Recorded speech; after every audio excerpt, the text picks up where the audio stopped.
and today's recipe video is going to be roasted tomatillo chickpea curry. So I'm going to show you how to make the roasted tomatillo sauce, and then we're going to make the chickpea, and then we're going to mix them together. So first thing for the salsa, you need about six tomatillos. These have a husk on them, so you just got to peel it off. It's super easy, and then just rinse them because they're a little bit sticky. And then we have one how do you say that? Pepper? You know what I mean. One of these peppers, I took the seeds out because it's a lot easier to do when before it's roasted.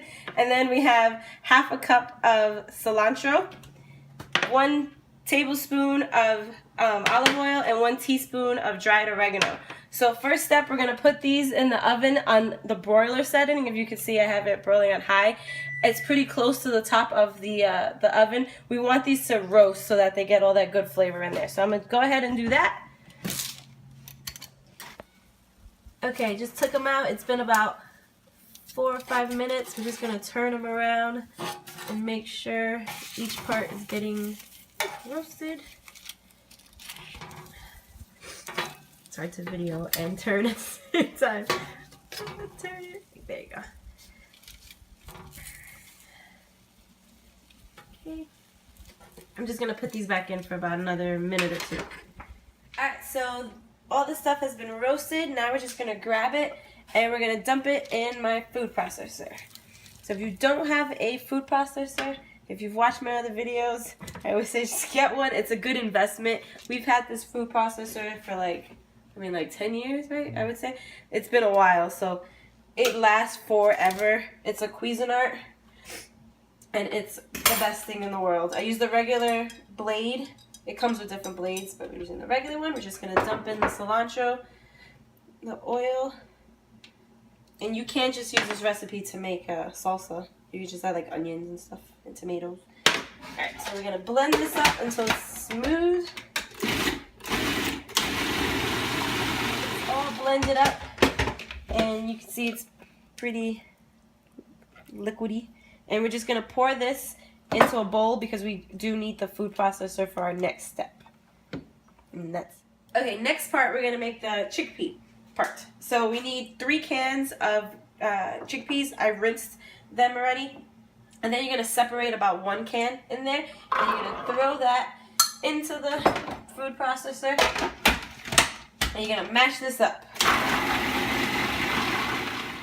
Next part, we're going to go to a medium saucepan, and I have it warmed up at medium heat. We're going to put 1 tablespoon of olive oil. You can hear it's already warm. We're going to just let that coat the pan, and then we're going to put 1 tablespoon of curry powder in there.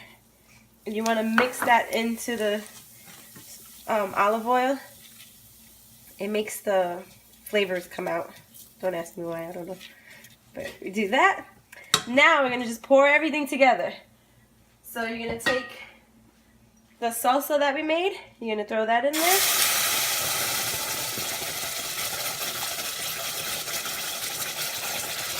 We're going to throw the mashed chickpeas in there. And it looks kind of gross. But when it's all together, it tastes delicious. We had this last night for dinner, and it was amazing. Right, cameraman? Right. That's when you're supposed to say yes, Amy. Alright, we're going to mix that in. Then we're going to add the rest of the chickpeas. And we're going to add some coconut milk. This is about 6 or 7 tablespoons of canned coconut milk. Not the one in the carton. This one's thicker. As you can see, it comes out a lot thicker than the one from the carton. So add that in.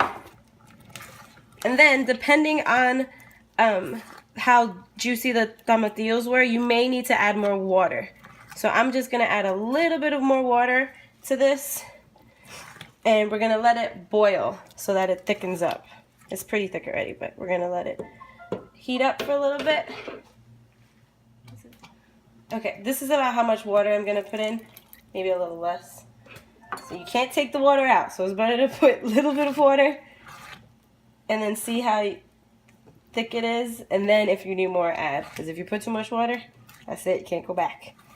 Alright, so I'm just going to let that heat up and boil for a little bit. So it has been on the stove for about a minute, 2 minutes, and it's boiling. So I'm just gonna go down to simmer, and it's everything pretty much is cooked. We use cooked chickpeas and everything, so it's just more about like melding the flavors together.